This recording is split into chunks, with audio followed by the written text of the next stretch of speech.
Magnificent Seven earnings underway as investors focus on the market's biggest drivers. Let's get to the big picture outlook and the key things that investors you need to be watching for from these big tech results. For that, we want to bring in Nancy Tengler, Laffer Tengler Investments CEO and Chief Investment Officer. Nancy, it's great to have you back. So let's talk about where things stand today. Of course, expectations going into this earnings season is for, once again, these big tech names to really be the driver of earnings growth. Do you think they're going to exceed or even just live up to expectations?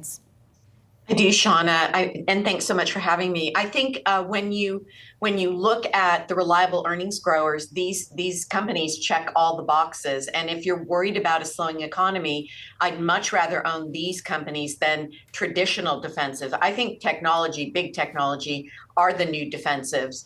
And if you look at free cash flow, although they've been criticized for spending, large CapEx budgets, the free cash flow they're producing is unbelievable. It's much bigger than most countries. So then, is the Magnificent Seven bull rally here to stay, Nancy? And if so, for how long?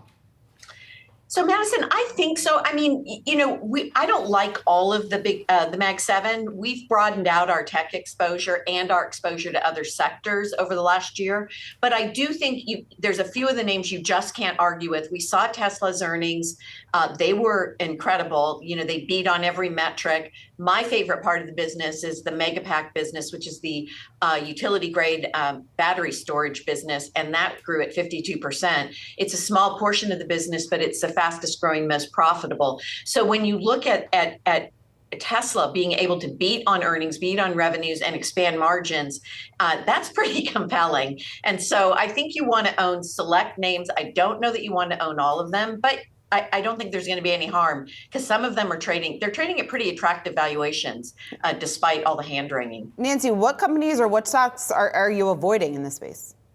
I mean, we've been 100% wrong about Meta. We owned it for many years and then we sold it, around 300, and it continues to deliver. So that is the one that we don't own. And I'm not going to chase it at this point, but we do own the rest of them. And I think in varying weightings. So Nvidia and Apple, a medium-sized weighting, Microsoft an outsized weighting, and and Google an outsized weighting, I guess I would say. That's largely due to valuation and the ability to step in. And we'll continue to add to the Nvidia and Apple as we get the opportunity. We added to Nvidia in the summer tech swoon, and that was a great opportunity. And so we'll continue to wait and be patient. And Nancy, Tesla might be it probably is not going to fall into this category. But when you take a look at the rest of the Mag 7, how much of this good news has already been priced in given their current valuations? Yeah, so I was pretty pessimistic. I went to We Robot. I was sort of nonplussed as a Tesla investor. And I was a little bit pessimistic, though we still own it. And clearly everyone else was because the stock shot up on the news. So I think, that there is a risk that you'll see a name like Microsoft beat, which they do about 76% of the time on earnings historically. And you may get nothing out of the stock price. It's been trading sideways for the last all year, actually. But at some point, the catalyst will kick in. And it's been trading that way because people are worried about the CapEx budget, but it's still producing in 2024, $74 billion in free cash flow. So that's after the CapEx. And so they're growing the dividend, and you can just kind of hide out in Microsoft, in my view. Well, Nancy, you teed me up perfectly. I am curious, what is the single biggest thing that you want to be watching out for heading into Microsoft's earnings?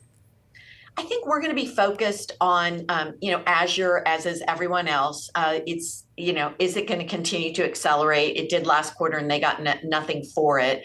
We're going to be looking at margins, and then, just the guidance for the future, because I think, they announced their CapEx budget. Wall Street didn't like it. Wall Street analysts don't run businesses. Satya Nadella does, and my money's on him. So I think we want to hear the monetization of the AI just forgot the name of it, their AI chatbot and Copilot, sorry. And we will see how that is going, because that's the criticism on AI, is that it has not been monetized. Nancy, that happens to me all the time, so don't feel bad at all. When it comes to the performance that we've seen from Microsoft stock since the start of the year, we're looking at gains of just about 14%. Now, that far underperforms what we've seen just in returns here compared to the broader S&P 500.